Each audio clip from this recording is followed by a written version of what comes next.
போட்டித் தேர்வுகளுக்கு தயாராகும் அனைத்து நண்பர்களுக்கும் வணக்கம். இப்போ நம்ம குரூப் 2 எக்ஸாமுக்காக நம்ம இப்போ ப்ரிப்பேர் ஆகிக்கிட்டு இருக்கோம். இதில் வந்து நம்மளோட ஒரே எய்ம் வந்து நமக்கு வரக்கூடிய மேக்ஸில் வரக்கூடிய அத்தனை கொஸ்டின்ஸையுமே திறனறிவு, அதாவது மென்டல் எபிலிட்டியில் 15ம் ரீசனிங்கில் 10ம் கேட்குறாங்க. எல்லாத்துலேயுமே சேர்த்து 25 வருது பார்த்திங்களா. அந்த 25ஐயும் நம்ம வந்துட்டு சால்வ் பண்ணி 25ஐயும் நம்ம வந்து கரெக்டாக கொண்டு வந்துட்டோம் அப்படின்னாக்கா நம்ம எதை பற்றியும் கவலைப்பட வேணாம். நம்மளோட சக்ஸஸ் ரேட் அதிகமாகிக்கிட்டே போவோம். அது தேர்ச்சி விகிதம் அதிகமாகிக்கிட்டே போவோம். ஓகேங்களா. ஸோ அதனால் வந்து இப்போருந்தே நம்ம கரெக்டாக ப்ரிப்பரேஷனில் இருந்தோம் அப்படின்னா நம்ம ஈஸியாக பாஸ் பண்ணிடலாம். ரொம்ப ஈஸியாக பாஸ் பண்ணிடலாம். சரியா. ஸோ அதனால் வந்துட்டு ஒவ்வொன்றுக்கும் வந்து நம்ம ஒரு ஷார்ட்கட் போட்டு இவ்வளோ நாள் படிச்சுருந்துருப்போம். அதில் நம்ம வந்து சில லாஜிக்ஸை சேர்ப்போம். ஏன் வந்துச்சு, எதுக்கு வந்துச்சு அப்படின்னு சொல்லிட்டு. ஸோ இந்த கொஸ்டின் நம்ம இப்போ பார்க்கலாம். இப்போ வந்துட்டு இந்த கொஸ்டினில் பாருங்கள். A/B = 3:4, B/C = 5:7, C/D = 8:9 எனில் A/C என்ன, B/D என்ன, A/D என்ன அப்படின்னு சொல்லி அவங்க கேட்குறாங்க. ஸோ வந்துட்டு இப்போ இந்த கொஸ்டினை பொறுத்த வரைக்கும் நம்ம ட்ரெடிஷ்னலாக பசங்க எப்படி சால்வ் பண்ணுவாங்கன்னு கேட்டாக்க இப்படி எழுதிப்பாங்க. A, B, C, Dன்னு எழுதிக்கிட்டு அதுக்கப்புறம் என்ன பண்ணுவாங்க, 3, 4ன்னு போடுவாங்க. அதுக்கப்புறம் 5, 7ன்னு போடுவாங்க. கடைசியாக என்ன பண்ணுவாங்க, இங்கே C/D 8, 9 அப்படின்னு போட்டுட்டு இங்கே ஏதோ சம்திங் நம்பர்லாம் போடுவாங்க. ஓகேங்களா. ஆனால் அது எதுக்கு போட்டிருக்கோம், ஏன் போட்டிருக்கோன்னே தெரியாமல் அதை போட்டுருவாங்க. இங்கே பிரச்சனை ஆரம்பிக்கிறதே இந்த இடத்துல தான் ஆரம்பிக்குது. நம்ம ஏன் எதுக்குன்னு தெரியாமல் ஷார்ட்கட் போட்டுறோம். அந்த ஃபெயிலியர் வந்து சில நேரத்தில் அந்த இடத்துல தான் ஆரம்பிக்குது. மேக்ஸ் கொஸ்டின் ஈஸியாக இருந்துச்சுன்னா நமக்கு எந்த பிரச்சனையும் கிடையாது. ஆனால் கஷ்டமாக இருக்கிற சமயத்தில் லாஜிக் இல்லாமல் நம்ம ஷார்ட்கட் போடுறதுனால நம்ம பெரிய பிரச்சனையில் மாட்டிகிட்ருக்கோம். அது நிறையா ஸ்டூடெண்ட்ஸ்கிட்ட நான் கேட்டிருக்கேன். ஸோ அதை நம்ம ஓவர் கம் பண்ணணும் அப்படின்னாக்க ஏன் வந்துச்சு அப்படிங்கிறத நம்ம தெரிஞ்சுக்கணும். சரிங்களா. ஓகே. இப்போ அது ஏன் வந்துச்சு அப்படிங்கிறத நம்ம தெரிஞ்சுக்கலாம். இப்போ அதை தெரிஞ்சுக்கிறப்ப என்னன்னு பார்ப்போம். கொடுத்துருக்க விகிதத்தை நம்ம ஃபஸ்ட்டு வந்து தலைகீழாக எழுதுவோம். அதாவது C/D வந்து ஃபஸ்ட்டு எழுதுவோம். ஓகேவா. கடைசியாக கொடுத்துருக்க C/D அதை வந்து ஃபஸ்ட்டு எழுதுவோம். அடுத்தது B/C, அதுக்கு அடுத்தது A/B அப்படின்னு சொல்லி வரிசையாக எழுதுறோம். நம்ம ஏற்கனவே பார்த்துருக்கோம். A/B எப்படி எழுதலாம், A/Bன்னு எழுதலாம் இல்லையா. ஓகே. இப்போ நம்ம என்ன பண்ணுறோம், கடைசியிலேருந்து எழுதுகிறோம். C/D = 8/9, B/C = 5/7, A/B = 3/4 அப்படின்னு சொல்லி எழுதியாச்சு. ஓகே. இப்போ ஃபஸ்ட்டு பார்ப்போம். இந்த ரெண்டு விகிதத்தை ஃபஸ்ட்டு எடுக்கலாம். இந்த ரெண்டு விகிதத்தில் எது கனெக்டிங் பாயிண்ட், அதாவது வந்து எது வந்து பொதுவாக இருக்குதுன்னு பார்த்தா C தான் பொதுவாக இருக்குது. ஸோ அப்போ Cயை வந்து இங்கே நம்ம ஈக்குவல் பண்ணிட்டோம்னு வச்சுக்கோங்களேன். இந்த ரெண்டு விகிதத்தில் Cயை ஈக்குவல் பண்ணிட்டோம் அப்படின்னா இந்த விகிதம் வந்து சேம் ஆகிடும். அதாவது விகிதாச்சாரம் ப்ரொபோர்ஷன் ஈக்குவலாக வந்துடும். சரிங்களா. ஸோ ஃபஸ்ட்டு நம்ம தலைகளாக எழுதுறதுக்கு என்ன ரீசன் அப்படிங்கிறத அடுத்தது நான் சொல்கிறேன். சரிங்களா. ஓகே. இப்போ இந்த ரெண்டுலேயும் வந்து C காமனாக இருக்கிறதுனால Cயை ஈக்குவல் பண்ணணும். பண்ணிவிட்டு அதுக்கப்புறம் என்ன பண்ணணும்னு பாருங்கள். இது ரெண்டையும் எடுத்துக்கிறோம். இது ரெண்டையும் எடுத்தோம்னாக்க இது ரெண்டுலேயும் கனெக்டிங் பாயிண்ட், அதாவது வந்து எது வந்து காமனாக இருக்குன்னா B காமனாக இருக்குது. ஸோ அதனால் Bயை ஈக்குவல் பண்ணணும். ஓகேவா. அப்போ இதை வந்து நம்ம தலைகளாக எழுதியாச்சு. இப்போ ஈக்குவலாக எது இருக்குங்கிறத பார்த்துட்டோம். இது வந்து நம்ம எக்ஸாமில் நீங்கள் டக்குன்னு போட்டுடலாம். இங்கே நான் எக்ஸ்பிளைன் பண்ணுறதுனால லேட் ஆகுது. சரியா. ஓகே. இப்போ நம்ம என்ன பண்ணுறோன்னு பாருங்கள். C/D ஃபஸ்ட்டு அது ரெண்டு எழுதியாச்சு. C/D = 8/9, B/C = 5/7. சரி, ரைட்டு. இப்போ இதில் சிம்பிளான விஷயம் என்னன்னு கேட்டாக்க இங்கே C 8ன்னு இருக்குது, இங்கே C என்ன இருக்குது, 7ன்னு இருக்குது. நம்ம ஏற்கனவே பார்த்துருக்கோம். ஒரு விகிதத்தை வந்து பூஜ்ஜியம் இல்லாத ஒரு எண்ணால் நம்ம பெருக்கினாலோ வகுத்தாலோ அந்த விகிதம் மாறாது அப்படின்னு சொல்லி பார்த்துருக்கோம். ஸோ இப்போ வந்து என்ன பண்ணணும், இங்கே வந்து 8 இருக்குது, இங்கே 7 இருக்குது, C இங்கே 8 இருக்குது இல்லையா. ஸோ இந்த நம்பரால் இந்த விகிதத்தை இங்கே C வந்து 7 வந்துருக்கிறனால இங்கே இந்த மேலே இருக்க அந்த விகிதத்தை 7/7ஆல் வகுத்துடுறோம். பெருக்கிடுறோம். ஓகேவா. 7/7ஆல் பெருக்கிடுறோம்.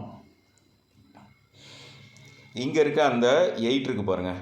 இந்த 8ஆல் கீழே இருக்க அடுத்த விகிதத்தை 8/8ன்னு பெருக்கிறோம். ஓகேவா. அதாவது வந்து இங்கே இருக்க நம்பரை நம்ம இங்கே யூஸ் பண்ணுறோம். இங்கே C என்ன இருக்கோ அதை இங்கே யூஸ் பண்ணுறோம். இங்கே C என்ன இருக்கோ அதை இங்கே யூஸ் பண்ணுறோம். அவ்வளோதான், சிம்பிளான விஷயம். இதை இப்படி நம்ம போட்டோன்னே என்ன ஆயிடுச்சுன்னு பாருங்கள். C என்ன ஆயிடுச்சு, 56/56 / 63ன்னு ஆகிடுச்சு. இங்கே B பாருங்கள், 40, C வந்து 56. இப்போ கனெக்டிங் பாயிண்ட்டு C, இந்த C வந்து இங்கேயும் 56, இங்கேயும் 56. அப்போ இந்த ரேஷியோ ரெண்டுமே இப்போ நமக்கு என்ன ஆகிடுச்சு அப்படிங்கன்னா ஈக்குவலாக மாறிக்கிச்சு. சரிங்களா. இது நான் சொல்கிறதுனால லேட் ஆகுது. நீங்கள் போட்டு பார்க்குறப்ப ரொம்ப ஈஸியாக சீக்கிரமாக வந்துடும். சரிங்களா. ஓகே.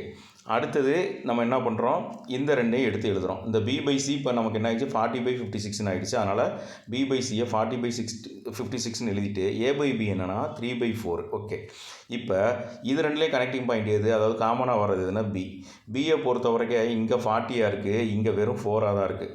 இதை 40 அப்படியே வச்சுக்கலாம், ஏன்னா அதை பெருக்கிட்டு இருக்க வேண்டாம். இங்கே பி என்ன வருது 4ன்னு இருக்குது. அதனால் என்ன பண்ணுறோம், அதை 10/10 பெருக்கிட்டோம் அப்படின்னாக்க நமக்கு என்ன கிடையாது 30/40 அப்படின்னு வந்து நிற்கிது. ஸோ இப்போ இந்த விகிதமும் நமக்கு ஈக்குவலாக இருக்குது. காரணம் என்ன, பி ஈக்குவலாக இருக்குது. சரிங்களா? இப்போ நீங்களே பாருங்கள் எல்லா விகிதத்துலேயும் கனெக்டிங் நம்பர், அதாவது பொதுவாக வர நம்பர் வந்து ஈக்குவலாக வந்துருச்சு. இதுக்கும் பி காமனு, ஸோ 40/40ன்னு வந்துருச்சு. இதுக்கும் பி காமனு 40 வந்துருச்சு. இது ரெண்டுக்கும் சி காமனு 56 வந்துருச்சு. அதனால் எல்லா விகிதமும் இப்போ ஈக்குவலாக இருக்குது அப்படின்னு சொல்லி அர்த்தம். ஓகேங்களா? ஸோ இப்போ எழுதுங்க, A/B/C/D என்னது 30/40/56/63 அப்படின்னு வந்துருச்சு. அதுக்கப்புறம் அவன் கேட்டிருக்க கொஸ்டினுக்கு உண்டான ஆன்சர் நம்ம எழுதிக்கலாம். A/Cனா 30/56, அதை நம்ம அதுக்கப்புறம் சுருக்கணும் அப்படின்னாக்க 15/28. B/D அப்படின்னாக்கா 40/63. இதுக்கப்புறம் இதை வந்து நம்மளால் சிம்பிளிஃபை பண்ண முடியாது. A/D அப்படின்னா என்ன அர்த்தம், 30/63. இதை வந்து நம்ம 3ஆல் அடிக்கிறப்ப என்ன ஆகுது 10/21 அப்படின்னு வந்து நிற்கிது. இதை நான் எக்ஸ்பிளைன் பண்ணுறதுனால லேட் ஆகுது பிரதர்ஸ். அதனால் பட் வந்து நம்ம எழுதுகிறப்ப உங்களோட சம்மில் நீங்கள் வந்து இதை ப்ராக்டிஸ் பண்ணி சம்மை சால்வ் பண்ணுறப்போ ரொம்ப ஈஸியாக வந்துடும். ஓகேவா? ஓகே, இப்போ அடுத்த சம் பாருங்கள். A/B equal to 2/9:1/3. B/C equal to 2/7:5/14. அடுத்தது C/Dன்னு கொடுக்காம என்ன கொடுத்துருக்கான்னு பார்த்துக்கோங்க, D/C அப்படின்னு சொல்லி கொடுத்துருக்காங்க. அப்போ D/C அப்படின்னாக்க D/C ஈக்குவல் டு 7/10:3/5. இது என்ன கேட்டிருக்காங்க, A/B/C/D கேட்டிருக்காங்க. ஓகேவா? சரி, ரைட்டு. இப்போ விடையை நம்ம பார்த்துருவோம். A/B இதை வந்து ரெண்டு விதமாக பண்ணலாம். ஃபஸ்ட்டு வந்து A/B ஈக்குவல் டு 2/9:1/3. ஓகேவா? இப்போ 9க்கும் 3க்கும் எல்சிஎம் எடுத்தால் 9 தான் வரும். அப்போ நம்ம என்ன பண்ணலாம் அப்படின்னா 2/9 × 9ன்னு போடலாம். அப்புறம் அடுத்த ரேஷியோ 1/3 × 9 அப்படி போட்டோம்னா இந்த 9 கேன்சல் ஆகிடும். 2:3 இது பண்ணாக்க 3. ஓகேவா? இது மாதிரியும் போடலாம். ஓகேவா? இது ஒரு மெத்தடு. ஆனால் நான் என்ன பண்ணியிருக்கேன் அப்படின்னாக்க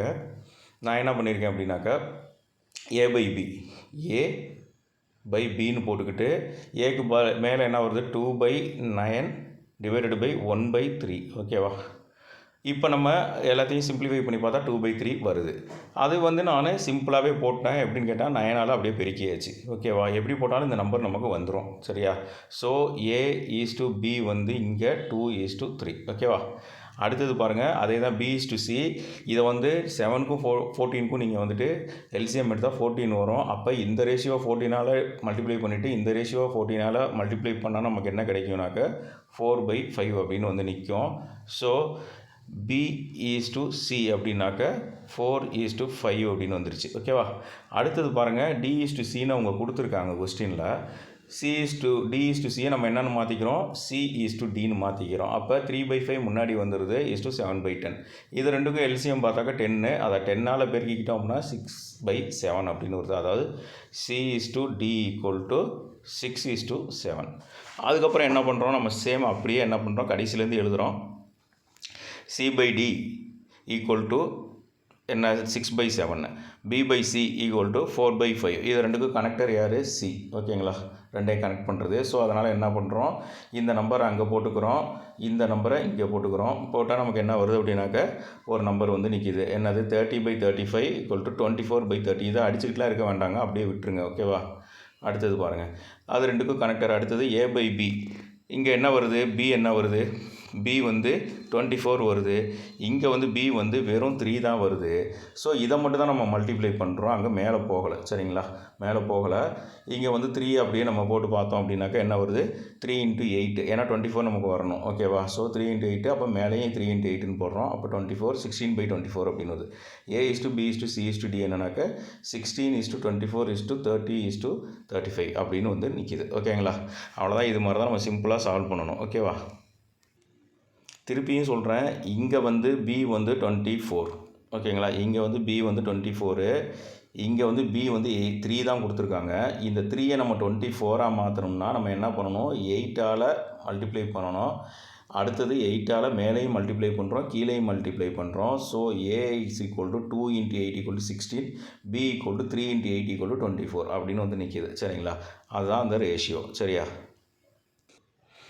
ஸோ அடுத்த கொஸ்டின் 4, 9 மற்றும் 12 ஆகியவற்றுக்கு 4ஆம் விகிதம் காணவும். இதை பார்த்துக்கோங்க. எப்பொழுதுமே 4ஆம் விகிதம்னா 4 நம்பர்ஸ் இருக்கும். இங்கே எத்தனை கொடுத்துருக்காங்க, 3 நம்பர் கொடுத்துருக்காங்க.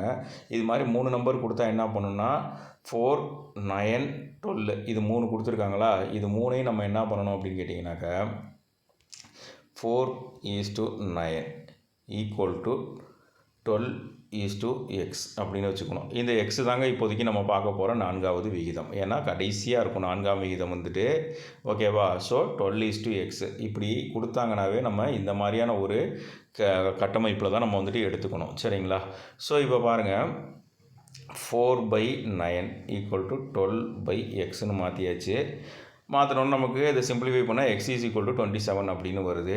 சில நேரத்தில் என்ன பண்ணலாம் அப்படின்னா நம்ம பார்த்தோன்னா கண்டுபிடிக்கிறது எப்படின்னா 4:9 ஈக்குவல் டு 12:x.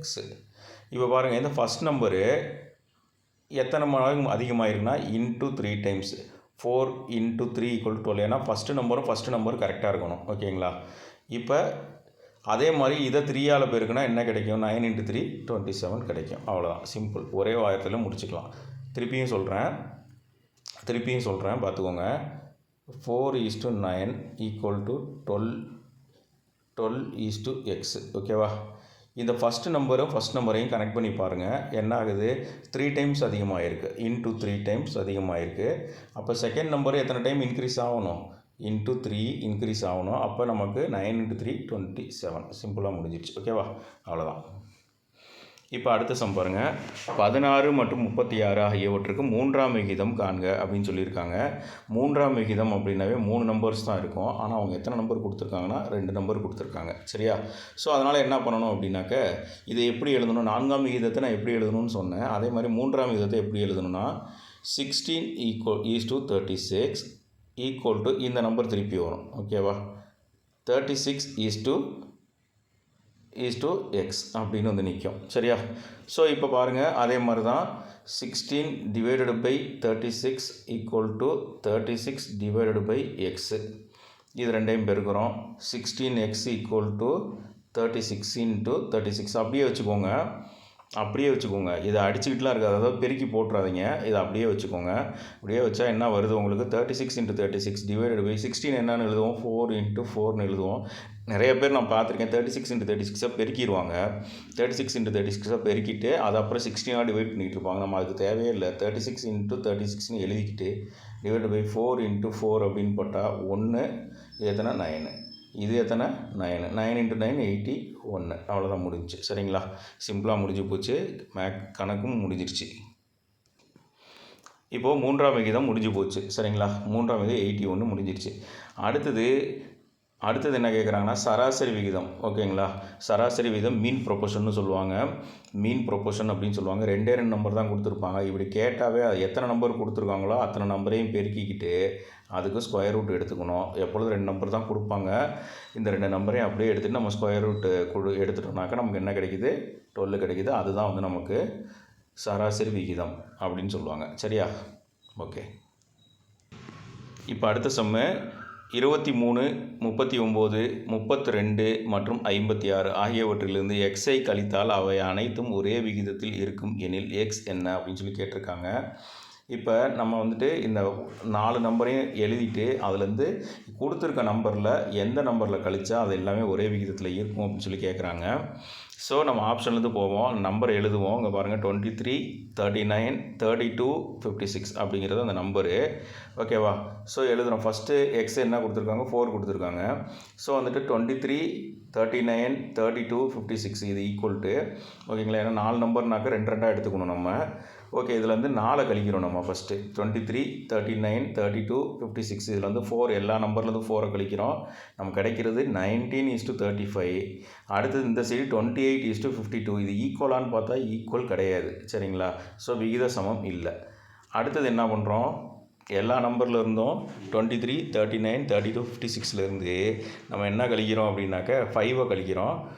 5 கழிச்சா என்ன கிடைக்குது? 18:34. இந்த சைடு வந்து 27:15. இதை பார்த்த உடனே நம்ம ஐயோ வரலையே அப்படின்னு சொல்லிட்டு நம்ம விட்டுறக்கூடாது. ஆக்சுவலாக என்ன பண்ணணும், அடுத்தது அதை நம்ம சுருக்கலாம் இல்லையா? சுருக்கிறப்ப நமக்கு என்ன கிடைக்குது? இது ரெண்டையும் சுருக்கினா என்ன கிடைக்குது? 9:17 கிடைக்குது.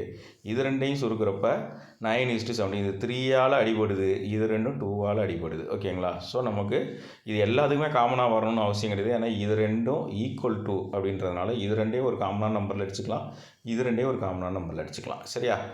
சரி, ரைட்டு. இது ஒரு நம்பர், இது ஒரு நம்பரில் தான் அடிக்கக்கூடாது. இங்கே ஈக்குவல் டு வர்றதுனால இது ரெண்டையும் ஒரு காமனான நம்பர் அடிச்சுக்கலாம், இது ரெண்டையும் ஒரு காமனான நம்பர் அடிச்சுக்கிறப்ப நம்ம 9:17 அப்படின்னு வந்து நிற்கிது. அவ்வளோதாங்க, ஆன்சர் வந்துருச்சு. ஸோ இன்றைக்கி வந்து இந்த லாஜிக்ஸு நம்ம ரேஷியோ எப்படி வந்துச்சு, ரேஷியோவில் வந்துட்டு அவன் வந்து கண்ணா பின்னான்னு கேட்டால் எப்படி நம்ம அதை வந்து சால்வ் பண்ணுறது அப்படிங்கிறத நம்ம பார்த்தாச்சு. இதோட ஏன்னா லென்த்தி வீடியோ போட்டால் அது நல்லா இருக்காது, அது வந்து நம்மளை வந்து ஒரு லெத்தார்ஜிக்காக ஆக்கிரும். ஸோ வந்துட்டு நம்ம ஒவ்வொரு நாளும் வந்து கட் வீடியோஸை சின்ன சின்னதாகவே பார்த்துக்கலாம். ஓகேங்களா?